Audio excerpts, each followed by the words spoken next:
Hey there, tired listener. Tonight we're going back way back. I'm talking 1.5 million years ago, when sleep wasn't an 8-hour luxury with memory foam and blackout curtains. It was more like a high-stakes survival game, where closing your eyes meant maybe not opening them again.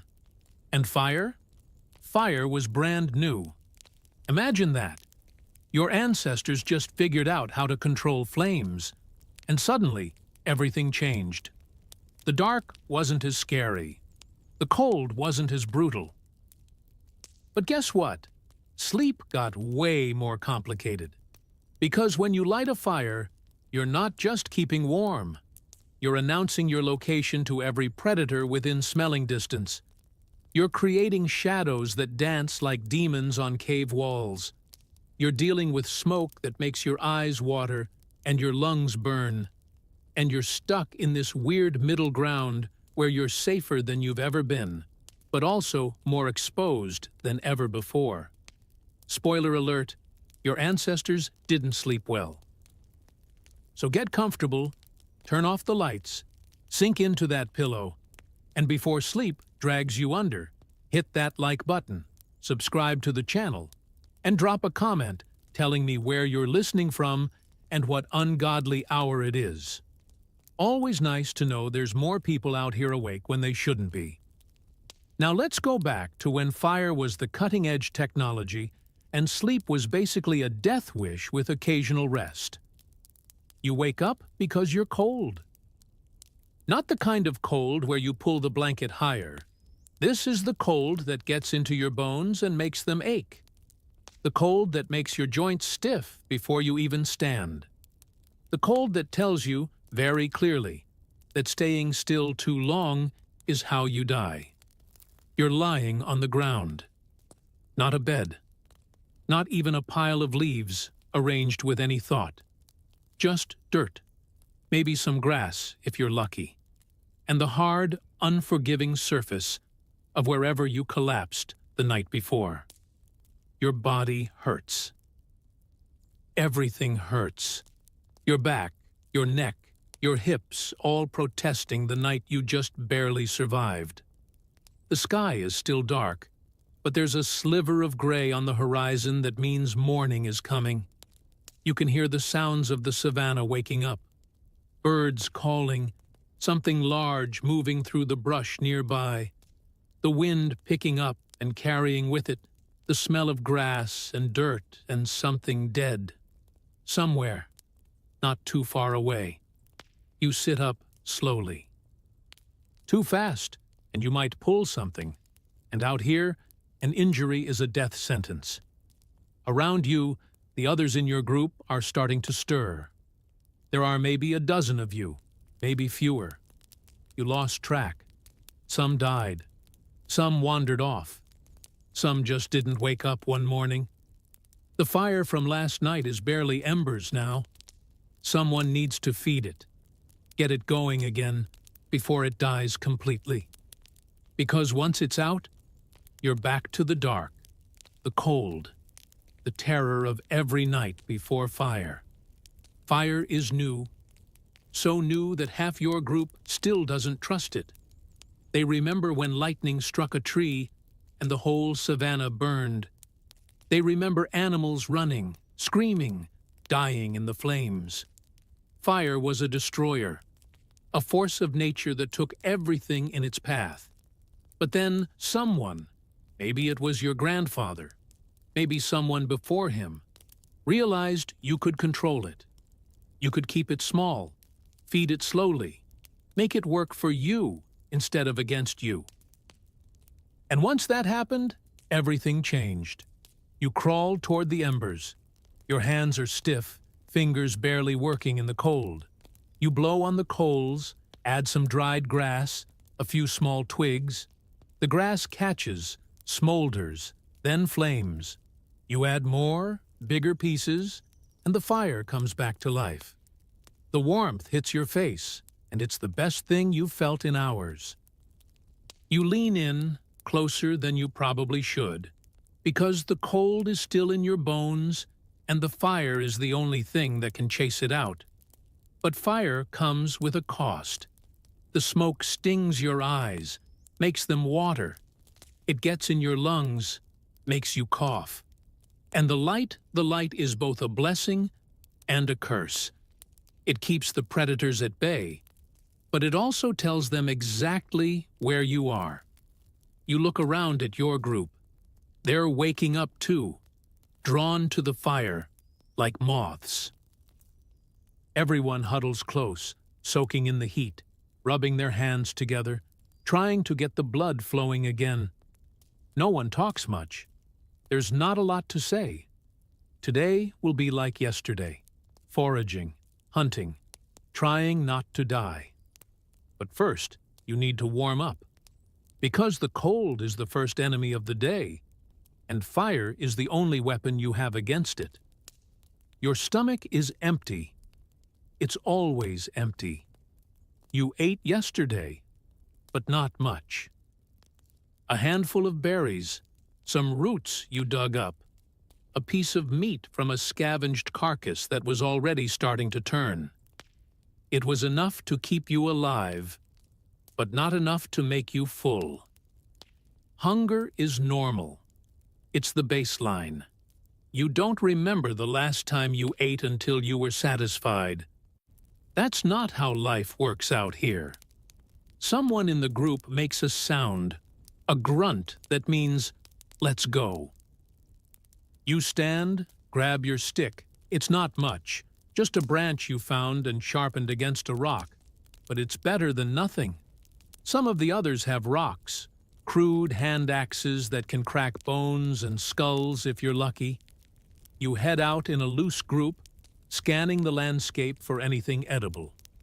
The sun is higher now, warming the air, but not by much. You move slowly, quietly, because noise attracts attention, and out here, attention is usually bad. Someone spots tracks, big ones. Maybe an antelope, maybe something bigger. The group pauses, examines the tracks, tries to figure out how fresh they are. You're not the best tracker, but even you can tell these are recent. Whatever made them is close. You follow the tracks for what feels like hours. The sun climbs, the heat builds, and your throat gets dry. Someone finds a stream, and you all stop to drink, cupping your hands and slurping up the muddy water. It tastes like dirt, but it's wet, and that's all that matters. Finally, you see it. A lone antelope, grazing in a clearing. It hasn't noticed you yet. The group spreads out, moving slowly, silently, trying to surround it. You hold your stick tighter, heart pounding, because this is it. If you can bring this thing down, everyone eats tonight. But hunting is risky. The antelope is fast, way faster than you. And if it sees you too soon, it's gone. Or worse, it fights back, and those horns can do serious damage. Someone makes the first move, rushing in from the side. The antelope bolts, and suddenly everyone is running, screaming, trying to cut it off. You run too, legs burning, lungs screaming, because if you don't keep up, you don't eat. The antelope is fast, but the group is coordinated. Someone throws a rock, hits it in the leg. It stumbles, just for a second. But that's enough. Someone else is there with a hand axe, bringing it down hard. The antelope goes down, thrashing, and then it's over. You stand there, panting, hands on your knees, trying to catch your breath. Your body is shaking, adrenaline still coursing through you. But you did it. You brought down food. The group descends on the carcass, using rocks and teeth to tear it apart. There's no waiting, no ceremony. Everyone is starving. You grab a piece of meat, raw and bloody, and bite in. It's tough, chewy, and tastes like iron. But it's food, and food is life. You eat fast because you never know when the next meal is coming. And out here, you take what you can get. By the time the sun starts to drop, you're exhausted. The hunt took everything out of you, and the walk back to camp feels twice as long.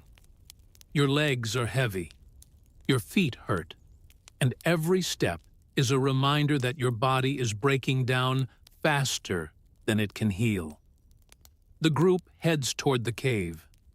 It's been home for weeks now, maybe months. Time is hard to track out here. Days blend together into one long stretch of survival. The cave is dark, damp, and smells like old death. Something died in here once, maybe more than once, and the smell never really goes away. It gets into the walls, into the dirt, into everything. But it's shelter. And shelter is everything when night falls and the temperature drops and the predators come out. You duck inside, the ceiling low enough that you have to crouch. The fire from this morning is out, just cold ashes now. Someone starts rebuilding it, gathering the sticks and dried grass you all collected earlier. Getting the fire started is always a gamble. Sometimes it catches right away. Sometimes it takes forever, and by the time it's going, everyone is shivering and miserable. Tonight is somewhere in between. After a few minutes of blowing and coaxing, the flames finally take hold. The cave lights up, shadows flickering on the walls. The warmth spreads slowly, pushing back the cold. You sit close, so close you can feel the heat on your face, almost burning. But the smoke has nowhere to go. It fills the cave, thick and choking. Your eyes water, your throat burns, and you cough, trying to clear your lungs. Everyone coughs. It's just part of life with fire. You look around at the others. They're all here, huddled in a rough circle around the flames. Faces illuminated by the firelight, expressions blank, exhausted. No one talks much. There's not a lot to say. Another day survived. That's all. The cave is cramped. There's barely enough room for everyone to lie down. You pick a spot near the wall, away from the fire, but close enough to still feel the heat. The ground is hard, uneven, and you can feel every rock and bump pressing into your back. But you're tired, so tired that the discomfort doesn't matter. Your eyes are heavy, your body screams for rest. You close your eyes, trying to let sleep take you. But sleep doesn't come easy. You lie there, eyes closed, trying to sleep. But every sound pulls you back. A rustle outside the cave, someone shifting position, the fire crackling and popping as the wood burns. Out here, sound means danger. A branch snapping could be something big moving through the brush. A distant roar could be a lion, close enough to smell the fire. The shriek of some animal dying in the night reminds you that death is always close, always waiting. Your brain won't shut off. It's wired to keep you alive, and sleep is a risk. A necessary risk, but still a risk. So your mind stays alert, processing every noise, every shift in the air, every smell that drifts into the cave. Someone in the group coughs, harsh and wet. They've been sick for days now, getting worse. You don't know what's wrong, and there's nothing you can do about it anyway. People get sick out here. Sometimes they get better. Usually they don't. The fire casts dancing shadows on the cave walls, shapes that look almost alive. Your exhausted brain starts seeing things that aren't there. Faces in the shadows, figures moving just out of sight. You know it's not real, but that doesn't make it less unsettling. Fire changes everything. Before fire, the night was absolute darkness. You couldn't see your hand in front of your face. The world disappeared when the sun went down. and all you could do was huddle together and hope nothing found you. But now, with fire, you can see. And that should be comforting. Should be. But instead, it's disorienting. The shadows move in ways that make your heart race. The light flickers and jumps, creating motion where there is none. You hear something outside, a low growl, distant but unmistakable. Everyone in the cave tenses, eyes open, hands reach for weapons. The fire burns between you and whatever is out there, a barrier of light and heat that might, just might, keep it at bay. The growl comes again, closer this time. Your heart hammers in your chest. Someone adds more wood to the fire, making it flare brighter, bigger. The smoke thickens, choking, but no one complains. Smoke is better than teeth. Minutes pass, or maybe hours. Time stretches in the darkness, each second feeling like an eternity. The growling stops. Whatever it was, it moved on. For now. Slowly, people start to relax. Eyes close again. Breathing slows. But you're still wired, still listening, because you know it's still out there, and it's hungry. Someone has to stay awake. That's the rule. When everyone sleeps, something bad happens. The fire dies. Or worse, something comes into the cave, and by the time anyone wakes up, it's too late. Tonight, it's your turn. You sit up, rubbing your eyes, trying to shake off the exhaustion that clings to you like a second skin. Your body wants to sleep so badly.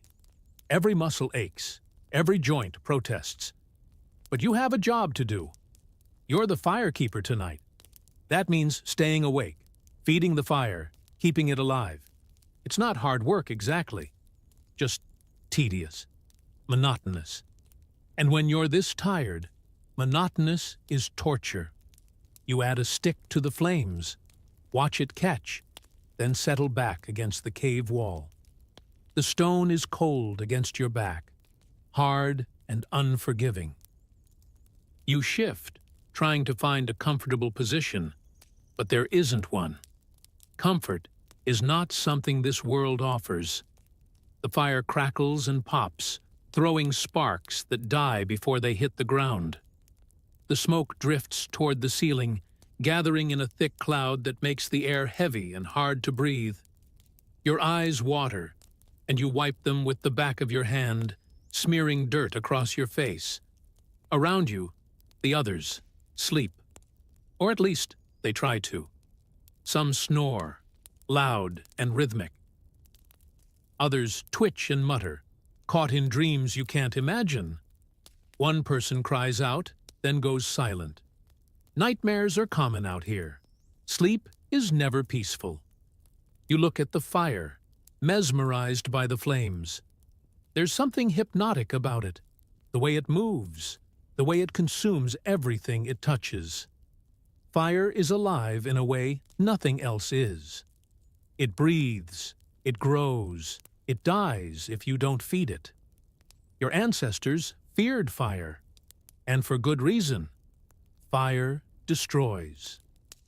It burns forests, kills animals, turns everything to ash. But then someone, somewhere, figured out how to tame it, how to make it work for you instead of against you. And now, you can't live without it. Fire is the difference between life and death. It keeps you warm when the cold would kill you. It keeps predators away when they would eat you. It cooks food, making it safer, easier to digest. But it's also a burden. Fire demands attention. It needs fuel, constantly. Let it die, and you're back to the terror of the dark. Keep it going, and you have to stay awake, feeding it, watching it, breathing in smoke that makes your lungs burn. You add another stick, then another. The fire grows, pushing back the darkness a little further. But the darkness never really goes away. It's always there, just beyond the light, waiting. Your eyelids are heavy, so heavy. You blink, trying to stay awake, but it's getting harder. Your head nods forward, and you jerk it back up, heart racing. You can't fall asleep. You can't. But your body doesn't care what you can or can't do. It just wants to shut down. The smoke is getting worse. It's not just a thin haze anymore. It's thick, choking, filling the cave like a living thing. You cough, trying to clear your lungs, but it doesn't help. The smoke just keeps coming, pouring off the fire in waves. Your eyes burn. Tears stream down your face, mixing with the dirt and grime already there. You wipe them away, but it's pointless. The smoke doesn't care. It gets in your eyes, your nose, your throat. It gets everywhere. This is the trade-off. Fire gives you warmth, light, protection. But it also gives you smoke. And smoke is brutal. It makes breathing hard, makes your chest tight, makes you feel like you're suffocating even when you're not. You lean back, trying to get away from the worst of it. But there's nowhere to go. The cave is small, and the smoke fills every corner. You're trapped with it, breathing it in with every breath. Someone else wakes up, coughing. They sit up, rubbing their eyes, looking around in confusion. Then they see the smoke and groan. Everyone knows that groan. It's the sound of resignation, of accepting that this is just how life is. Fire inside a cave is a terrible idea. But it's also the only option. Outside, the predators wait. Inside, the smoke chokes you. You pick your death, basically. Teeth or suffocation. Most nights, you pick suffocation. At least it's slow. You add more wood to the fire, even though you know it'll make the smoke worse. But the fire is dying, and a dead fire is worse than bad smoke. So you feed it, watch it flare up, and try not to think about how much your lungs hurt. The smoke rises, gathering at the ceiling, then spreading out in a thick layer. It hangs there, heavy and oppressive, pressing down on you. You feel like you're underwater, drowning in smoke instead of water. Your throat is raw. Every breath scrapes against it, rough and painful. You try to breathe through your nose, but that just makes it worse. The smoke gets in there too, making your sinuses burn.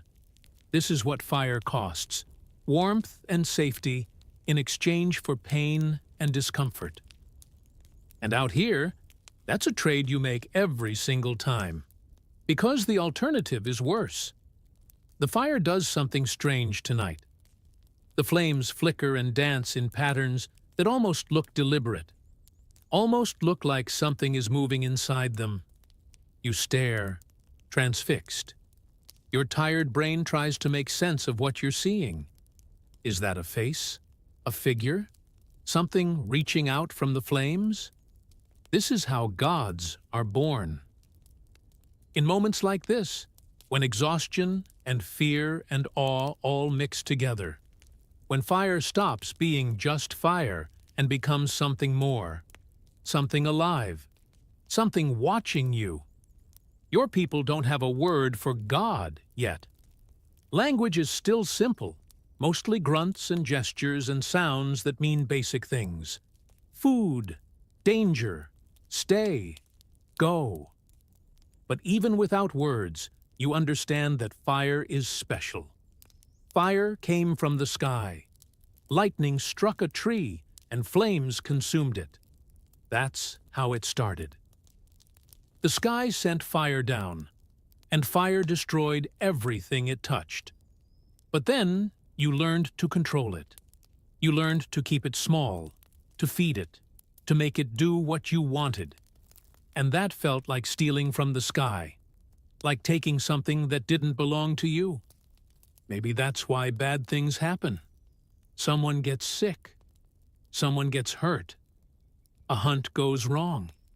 And in your head, you wonder if the sky is angry, if fire was never meant to be yours. The flames jump higher, casting wild shadows on the cave walls. You see shapes in the shadows, animals, people, things that aren't quite either. Your heart races, even though you know it's just your imagination. But is it? You reach out, slowly, and hold your hand near the flames. The heat is intense, almost painful. You pull back just before it burns. Fire is dangerous. It can hurt you, kill you, destroy everything you have. But it can also save you. That duality makes fire sacred. It's both creator and destroyer, both friend and enemy. It gives life, but it also takes it away. You don't have rituals yet, don't have prayers or ceremonies, but you have respect. You have fear. And when you feed the fire, there's something almost reverent about it, like you're making an offering, like you're saying, "Please, keep us safe, keep us warm. Don't turn against us." The fire crackles, and you swear it sounds like a response. A voice in the flames, speaking a language you don't understand but somehow feel. This is what it means to live with fire. It's not just a tool, it's a presence, a force, something that demands respect and gives nothing for free. And tonight, as you sit in the flickering light, you feel watched. Not by predators outside the cave, but by something in the fire itself.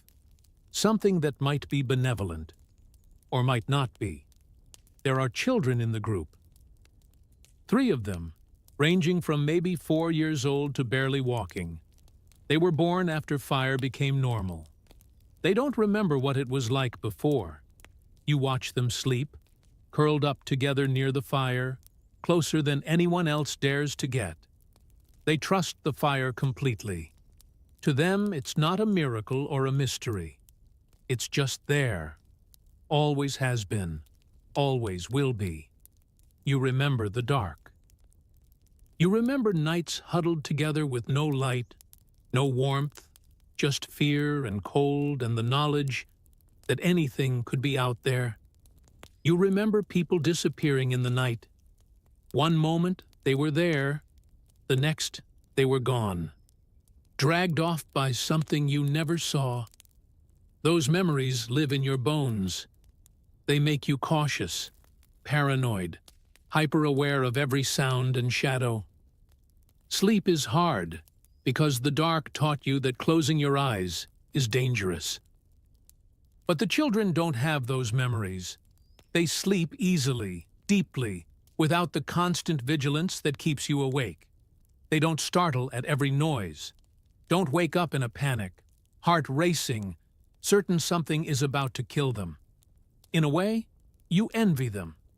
Their lives are easier. Fire makes everything easier. They'll never know the terror of absolute darkness. Never know what it's like to be completely vulnerable, completely blind, completely helpless. But you also pity them. Because they don't understand how fragile this is, how easily fire can go out, how quickly you can lose everything and be thrown back into the dark. One of the children stirs, makes a small sound, then settles back into sleep. So easy, so natural. Like sleep is just something that happens, not something you have to fight for. You were never like that. Even as a child, sleep was hard. The world was too dangerous, too unpredictable. Letting your guard down felt like suicide. And fire hasn't changed that for you. It's helped, sure. Made things a little safer, a little warmer. But it hasn't erased the fear. Hasn't made you forget what it's like to be prey. Maybe the next generation will forget. Maybe they'll grow up with fire and take it for granted, the way they take breathing for granted. Maybe they won't wake up every night in a cold sweat, certain they're about to die. But you will never forget. The dark is part of you now. Embedded in your DNA, passed down from ancestors who survived by never, ever relaxing. You look back at the fire, at the children sleeping peacefully beside it, and you wonder what kind of world they'll inherit. One where fire is common, where sleep is easy, where the night is something to rest in, not something to fear? Maybe, or maybe not. Because even with fire, the world is still brutal, still unforgiving, still eager to kill you if you make one mistake. The children will learn that soon enough. Something is out there. You can feel it. That prickling sensation on the back of your neck that tells you you're being watched. You stand up slowly, grab your stick, and move to the mouth of the cave. The fire is at your back, casting your shadow forward into the darkness. The light reaches maybe 10, 15 feet beyond the cave entrance, and then the darkness swallows it. But in that brief zone of light, you can see movement. Shapes shifting just beyond the reach of the flames, eyes reflecting the firelight, glowing like tiny stars in the blackness. Your grip tightens on your stick. It's not much of a weapon, but it's all you have. Behind you, someone else wakes up, senses the tension, and grabs a rock. The eyes move closer. You can hear breathing now, low and rumbling. Something big. Maybe a lion. Maybe a hyena. Maybe something worse. Fire is supposed to keep them away. That's the whole point. Fire is protection. A barrier between you and the things that want to eat you. But it doesn't always work. Because fire is also a beacon. It announces your location to everything within miles. Before fire, you could hide in the darkness, blend in, hope nothing found you. Now, with fire, you're a glowing target. The predators know where you are. They've been watching for hours, waiting, trying to decide if the fire is scary enough to keep them away, or if hunger is strong enough to make them risk it. Tonight, hunger might win. The eyes come closer. You see the outline of a body now, massive and low to the ground. A big cat. Lion, probably.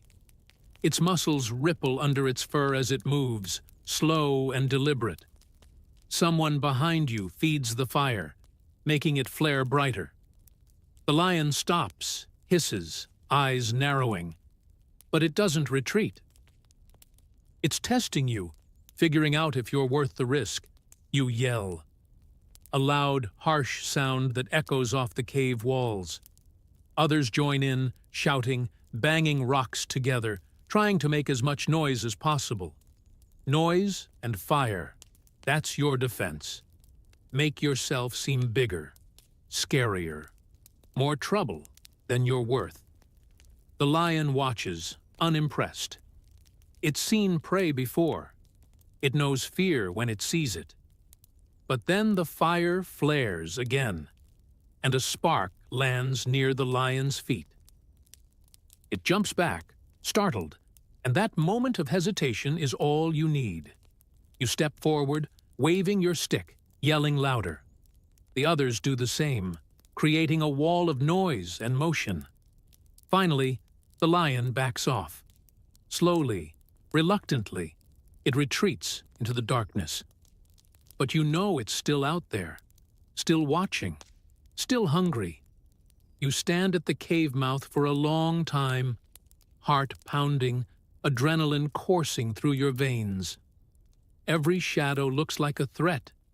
Every sound makes you flinch. This is the cost of fire. Safety, but not security. Protection, but not peace. You're a little bit safer than you were before, but you're also a target, and the predators know exactly where to find you. Eventually, you move back into the cave, sit down by the fire, and try to calm your racing heart. But sleep feels impossible now. How can you sleep when death is 10 feet away, waiting for you to let your guard down? You can't. So you sit, and you watch the fire, and you wait for morning. Morning comes eventually, though it feels like it takes forever. The sky lightens, the birds start their calls, and the predators retreat.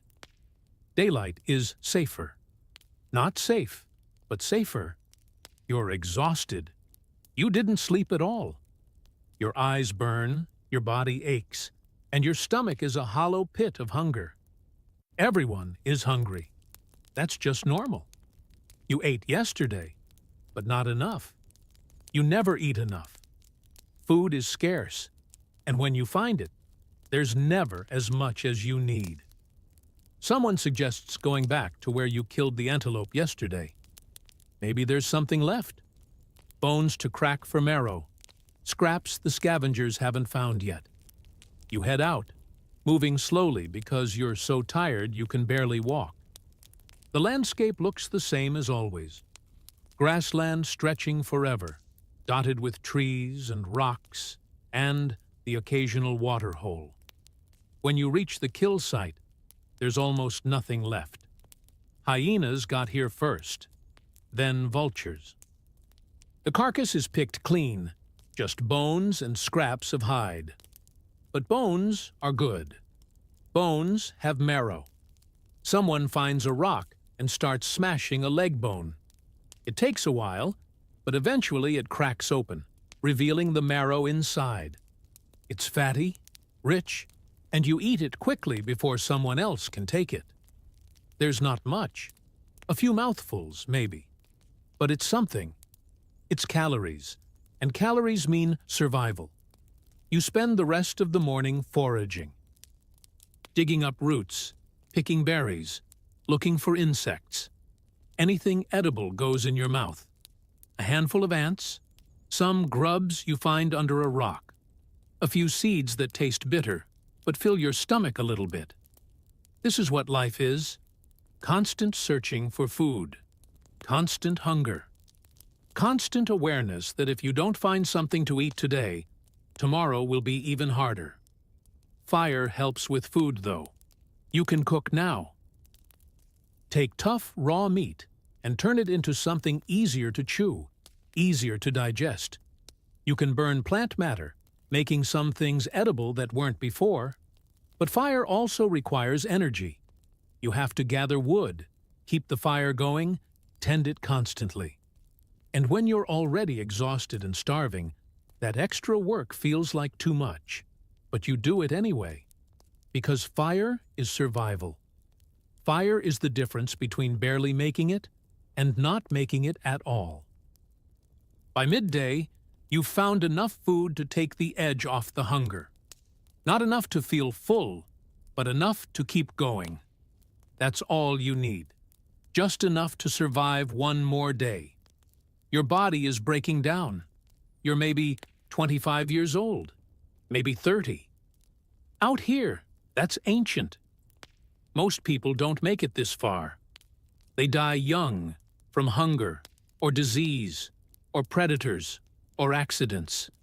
But even if you survive, your body doesn't. Every day takes something from you. Every hunt, every long walk, every night on the hard ground. It all adds up, wearing you down bit by bit. Your knees hurt constantly, a dull, throbbing ache that never goes away. When you stand, they crack and pop. When you walk, they protest with every step. Running is agony, but you do it anyway because out here, running is survival. Your back is worse. Years of sleeping on the ground, of carrying heavy loads, of bending and lifting, and never having a moment to rest properly. Your spine feels like it's grinding itself to dust. Your teeth are loose. Some have already fallen out. The ones that remain are worn down, cracked, infected. Eating is painful, but you eat anyway because the alternative is starving. You have scars everywhere. Some from fights with animals. some from accidents, some from infections that almost killed you, but didn't. Not quite. Each scar is a story, a reminder of all the times you almost died, but managed to hang on. And the cold makes everything worse. When the temperature drops, your joints seize up, your muscles go stiff. Moving becomes torture. Every motion a reminder that your body is failing you. Fire helps. Sitting by the fire, letting the heat soak into your bones, eases the pain a little. Not much, but enough to keep going. Enough to make it through another day. But fire can't fix you. Can't undo the damage. Can't give you back the body you had when you were young. All it can do is make the present moment slightly less unbearable. You watch the younger members of the group move with ease, their bodies still strong, still resilient. You remember being like that. Remember when walking didn't hurt, when standing up didn't require a monumental effort. But those days are gone. Now, every day is pain. Every movement is a struggle. And you know it's only going to get worse. Eventually, the pain will be too much. Eventually, you won't be able to keep up with the group. And when that happens, you'll be left behind. That's how it works out here. If you can't contribute, if you can't hunt or gather or carry your weight, the group moves on without you. You try not to think about that. Try to focus on today, on getting through this moment, this hour, this night. Tomorrow can wait. Tomorrow always waits. You want to talk about what you've seen. About the time lightning struck a tree and fire rained from the sky. About the massive beast with tusks like trees that your group managed to bring down after days of tracking. About the water hole that dried up and forced you to walk for weeks to find another. But you don't have the words. Language is still primitive, just basic sounds and gestures. You can say food and danger and come and go, but you can't tell a story. Can't explain the complexity of what you've experienced. So the stories stay trapped in your head, images and feelings with no way to get out. You try sometimes, making sounds and gestures, trying to communicate something more complex. But the others just look at you confused, and you give up. Fire helps with this too, in a strange way. When you sit around the fire at night, staring into the flames, your mind wanders. You replay memories, relive experiences. The fire becomes a kind of screen, and in the dancing flames, you see the past. There's the hunt that went wrong, the one where someone died, dragged down by a predator while the rest of you could only watch. You see it in the flames, the moment of horror frozen forever in your memory. There's the winter that killed half the group, the cold so intense that people just stopped moving, stopped breathing, their bodies giving up in the night. You see their faces in the fire, accusing, asking why you survived when they didn't. There's the child who was born, but didn't live. So many children don't live. They're born too small, too weak, or they get sick, or they're injured, or they just fade away for reasons you can't understand. You see that child in the flames, the tiny face, the small body that never got a chance. The fire holds all these stories, all the pain and loss and struggle. It witnesses everything, burns it all into ash and smoke, carries it up into the sky. Maybe that's why fire feels sacred, because it knows. It sees what you've been through, and it doesn't judge. It just burns, constant and steady, a witness to your suffering. You stare into the flames, and for a moment, you feel less alone. Like the fire understands. Like it's keeping your stories safe until the day comes when humans learn to tell them properly. But that day is far away. For now, The stories stay locked inside, shared only with the fire and the darkness. Someone is getting worse. The person who was coughing yesterday is coughing harder today, their whole body shaking with each spasm. They're hot to the touch, fever burning through them. There's nothing you can do. No medicine, no treatment, no knowledge of what's wrong or how to fix it. People get sick out here. Sometimes they get better. Usually they don't. You try to keep them close to the fire, hoping the warmth will help. You give them water when you have it. You watch as they get weaker, thinner, their eyes glazing over. And you wait, because that's all you can do. Wait and see if they survive, or if they become another body left behind. The group is tense. Everyone knows sickness can spread.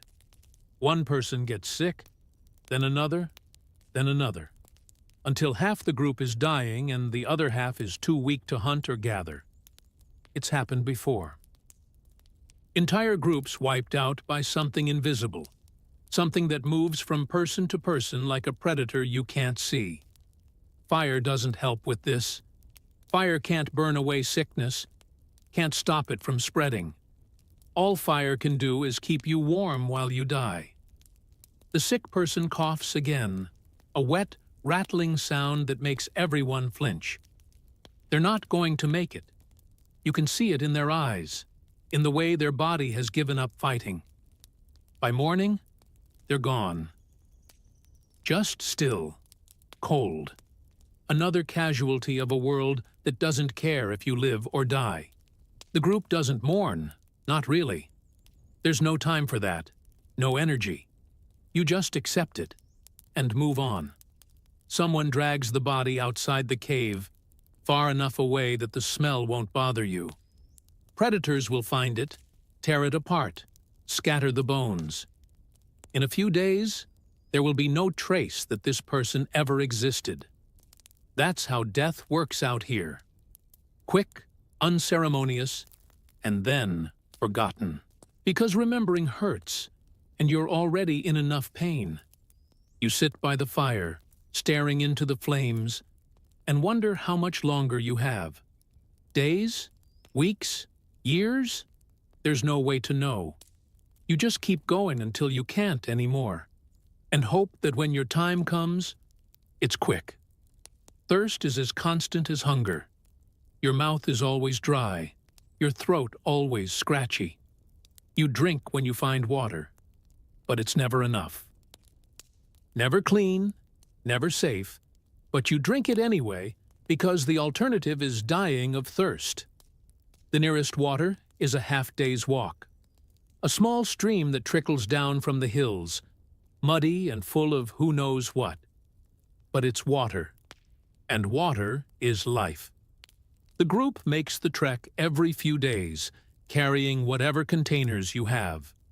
Hollowed gourds, animal bladders, your own cupped hands. You fill them, drink as much as you can hold, and carry the rest back to camp.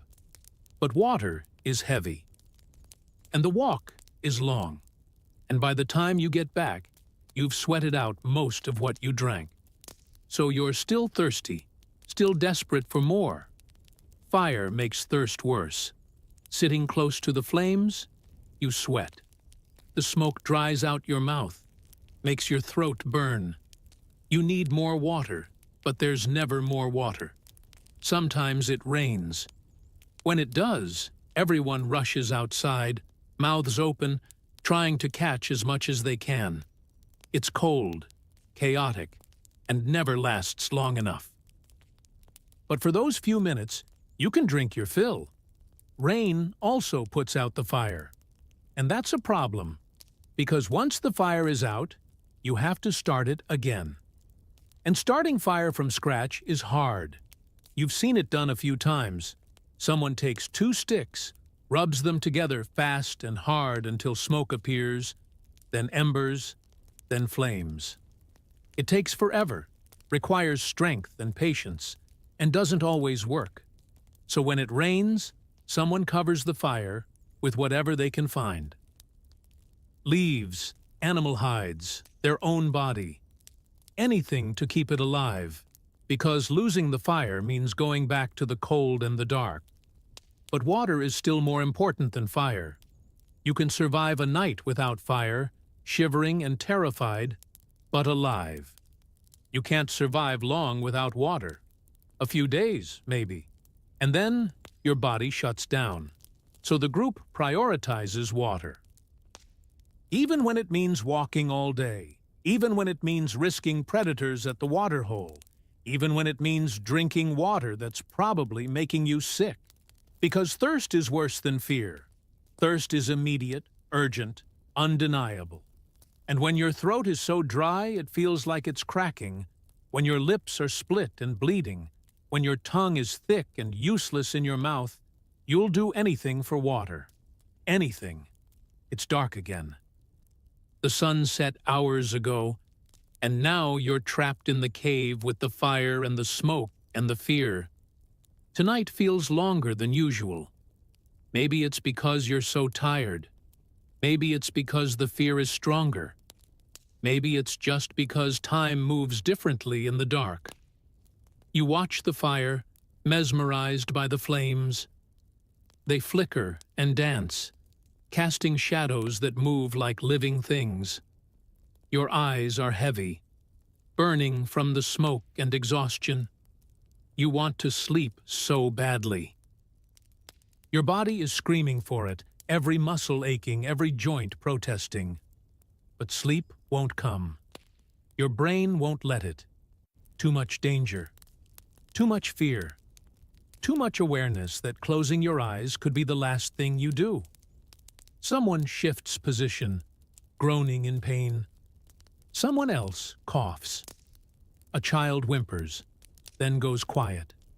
These are the sounds of the night, the soundtrack of survival. Outside, you hear something moving. Footsteps, maybe. Or just the wind. It's hard to tell. Everything sounds like danger in the dark. Your hand finds your stick, holds it tight. Just in case. Just in case the fire isn't enough. Just in case something decides tonight is the night it takes one of you. The fire pops, sending up a shower of sparks. You watch them rise, glowing bright for a moment before fading into nothing. Like little lives, burning out before they have a chance to really exist. That's what life feels like out here. A brief spark in the darkness, glowing for a moment, then gone. No meaning, no purpose, just the desperate struggle to burn a little longer before the darkness swallows you. You're not sure why you keep going. What's the point? To suffer another day? To experience more pain, more fear, more hunger? To watch more people die? But you do keep going, because that's what living things do. They survive. They fight. They refuse to give up, even when giving up would be easier. Fire is proof of that. Fire is survival made visible. It's the refusal to accept the cold and the dark. It's the determination to push back, to claim a small piece of warmth and light in a world that offers neither.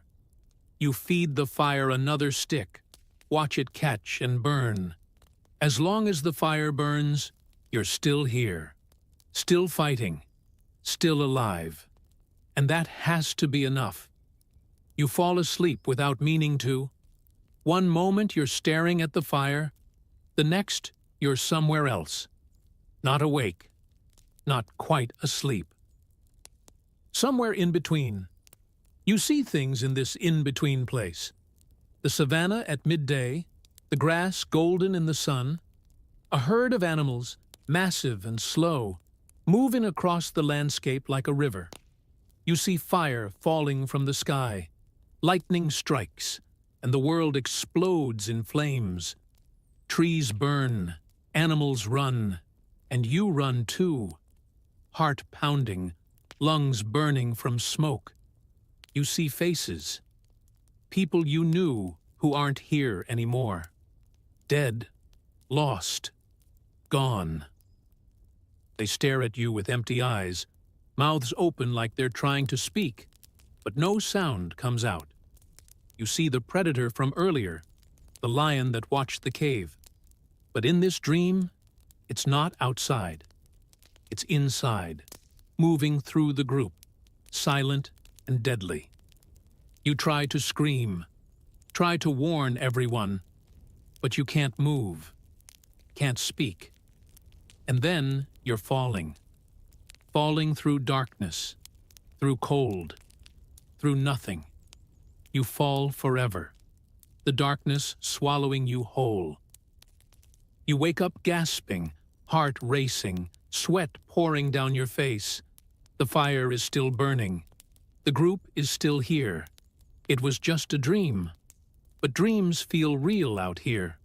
When your life is already a nightmare, when fear is constant and death is always close, the line between sleeping and waking gets blurry. You sit up, try to calm your breathing. Your hands are shaking. Your whole body is tense, ready to fight or run. Around you, others are sleeping, or trying to. Some twitch and mutter, caught in their own nightmares. Sleep is supposed to be rest, but out here, it's just another kind of suffering. You look at the fire, seeking comfort in its light. The flames are lower now, dying down. Someone needs to feed it. You crawl forward, add more wood, watch it catch. The warmth helps. The light pushes back the images from your dream, makes them seem less real. Fire is grounding. Fire is here, now, tangible. You settle back against the cave wall, knowing you won't sleep again tonight. That's okay. You've gone days without real sleep before. You can do it again.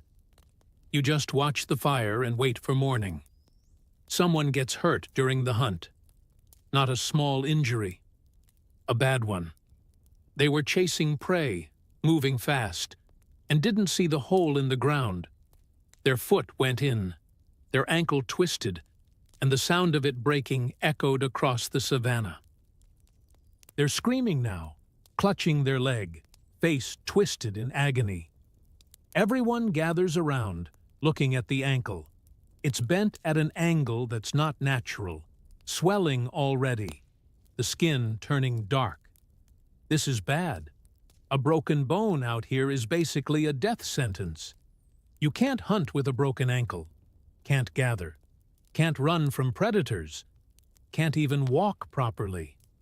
Someone tries to straighten it, and the injured person screams louder. Blood appears, bone pushing against skin from the inside. It's horrifying, but there's nothing you can do except try to minimize the damage. You help carry them back to camp. They're heavy, dead weight, and the walk is long. Your arms burn, your back protests, but you keep going because that's what the group does. You help each other, even when it's hard. Back at the cave, you lay them near the fire. The warmth might help, though honestly, you don't know if anything will help. Broken bones don't heal out here. Not properly. Not without rest and care and time, none of which you have. The injured person is pale, sweating, breathing fast and shallow. Shock, maybe. Or just pain so intense their body can't process it. Over the next few days, they get worse. The ankle swells more, turns a sickly purple-black. It smells bad, the smell of infection setting in. They develop a fever, burning hot to the touch. You know what's coming. Infection means death. Out here, there's no stopping it once it starts. The body tries to fight, but without medicine or treatment, it's a losing battle. The injured person knows it too. You see it in their eyes, the resignation, the acceptance that this is how it ends. One mistake, one bad step, and suddenly it's over. The group doesn't talk about it, doesn't acknowledge what's happening. You just keep going through the motions, hunting and gathering and tending the fire, pretending that everything is normal. But it's not normal. Death is in the cave with you, waiting. And there's nothing you can do but wait with it. The injured person dies on the 5th night. You're awake when it happens, watching the fire, and you hear their breathing change. It gets slower, more labored, then stops altogether. You wait a moment, listening for the next breath. It doesn't come. You crawl over, put your hand on their chest. Nothing. No movement, no heartbeat, just still, cold, gone. You should feel something. Sadness, maybe. Grief. But you don't. You're too tired for emotions, too worn down by the constant stream of death and loss. This is just how it is. People die. You keep living. That's the deal. In the morning, the group drags the body outside. Same routine as before. Far enough from the cave that predators won't come too close. Near enough that you don't have to carry it forever. No one says anything. No ceremony. No words. The person was here. Now they're not. The group is smaller. That's all. But something has shifted inside you. Watching someone die slowly, watching them fade bit by bit over days, that leaves a mark. It's different from someone dying in a hunt or being taken by a predator. Those deaths are quick, violent, shocking. This was slow, inevitable, torturous, and you couldn't do anything. That's the worst part. The complete helplessness. Watching someone suffer and knowing there's nothing, absolutely nothing, you can do to help. Fire didn't help. Warmth didn't help. Being close to the group didn't help. Nothing helped. You sit by the fire that night, staring into the flames, and wonder if that's how you'll go. Slow and painful, your body giving out piece by piece, while the group watches helplessly. Probably. That seems to be the way of things. Out here, the lucky ones die fast. Everyone else suffers. You add another stick to the fire, watch it burn, and try not to think about the future. Try to just be here, now, in this moment. Because this moment is all you have, and it's already hard enough. The temperature drops suddenly. One day it's warm, the next it's freezing. Winter is coming early this year, or maybe it's right on time. You can't really tell. Time is slippery out here. The group panics. Winter means cold, and cold means death. Last winter, half the group died. Froze in the night, their bodies giving up when the temperature got too low. You need more fuel for the fire. More wood, more dried grass, more anything that burns. The group splits up, spreading out across the landscape, gathering as much as they can carry. You work fast, hands numb from the cold, breath visible in the air. Every branch, every stick, every scrap of burnable material gets collected and carried back to the cave. By nightfall, there's a pile of fuel near the fire. It looks like a lot, but you know it won't be enough. It's never enough. The fire burns hotter tonight, bigger than usual. Everyone huddles close, so close you're practically on top of each other. Body heat plus fire heat equals survival. But even with the fire, the cold seeps in. It comes through the walls of the cave, through the ground, through the air itself. It gets into your bones and makes them ache. It turns your fingers stiff and clumsy. It makes breathing hurt. The smoke is worse in the cold. It hangs low, thick and choking, with nowhere to go. You cough constantly, your lungs protesting, but there's no escape. You need the fire to survive, and the fire comes with smoke. Someone starts shivering, hard and uncontrollable. You recognize the signs. Hypothermia, though you don't have a word for it. Their body is losing the fight against the cold. The group pulls them closer to the fire, wraps them in animal hides, tries to warm them up. But you've seen this before. Once the shivering starts, it's hard to stop. The night drags on, endless and brutal. You don't sleep. Can't sleep. Too cold. Too scared. You just sit and shiver and feed the fire and hope that morning comes soon. Fire is the only thing standing between you and death. Without it, you'd all be gone by morning. Frozen, stiff, another group that didn't make it through winter. But the fire is here. You kept it alive.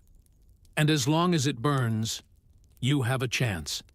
Just a chance. That's all. But sometimes, a chance is enough. The sun rises, finally. The sky lightens from black to gray to pale blue. The cold doesn't go away, but it eases a little. Daylight brings warmth, not much, but some. You made it through the night. The fire is still burning, reduced to embers but alive. The group is still here, cold and exhausted and miserable, but alive. That counts as victory. You stand slowly, joints protesting, body screaming at the movement, but you're vertical. You're breathing. You're here. Someone adds wood to the fire, coaxing it back to life. The flames catch, grow, push back the cold a little more. Warmth spreads, and with it, hope. Maybe you'll make it through winter. Maybe this group will survive where others haven't. Maybe fire really is the miracle it seems to be. Or maybe not. Maybe tonight will be colder. Maybe the fuel will run out. Maybe something will go wrong and you'll all die anyway. But that's tomorrow's problem. Today, right now, you're alive. The fire is burning. The sun is rising. And that's more than a lot of groups can say. You look around at the others. Exhausted faces, hollow eyes, bodies pushed to the limit. But still here, still fighting. Fire changed everything. It didn't make life easy, didn't make survival guaranteed, didn't take away the pain or the fear or the hunger, but it gave you a chance, a small, flickering chance to push back against the darkness and the cold. A way to say, not today, to death. And out here, 1.5 million years ago, when every day is a battle and every night is a gamble, that chance is everything. So there you go, tired listener. That's what it was like to sleep with fire 1.5 million years ago. Not exactly the cozy campfire experience you might have imagined. You think your sleep is bad now? Think you've got it tough because your mattress is a little firm? Or your neighbor's dog won't shut up? Try sleeping on bare ground with a broken back, surrounded by smoke that's slowly destroying your lungs, while predators circle outside, and you're so cold, your bones ache and so hungry, your stomach has forgotten what full feels like. Try keeping a fire alive all night, knowing that if it goes out, you might not wake up. Try living every single day in pain, in fear, in constant desperate struggle just to see one more sunrise. Your ancestors did that. For thousands and thousands of years, humans survived in conditions that would kill most of us in a week. And they did it with nothing but sticks and rocks and fire. So, yeah, modern life has its problems, but you're lying in a bed right now. In a building with walls and a roof. With climate control and clean water and food that didn't require a life or death hunt. You're safe. You're warm. And when you fall asleep tonight, you don't have to worry about something eating you. That's the miracle. Not fire, though fire was pretty miraculous back then. The real miracle is that you get to take all of that for granted. So sleep well, tired listener. Sleep without smoke in your lungs and predators at your door. Sleep without cold seeping into your bones and hunger gnawing at your belly. Your ancestors fought like hell to give you that. Good night, tired listener, and until next time.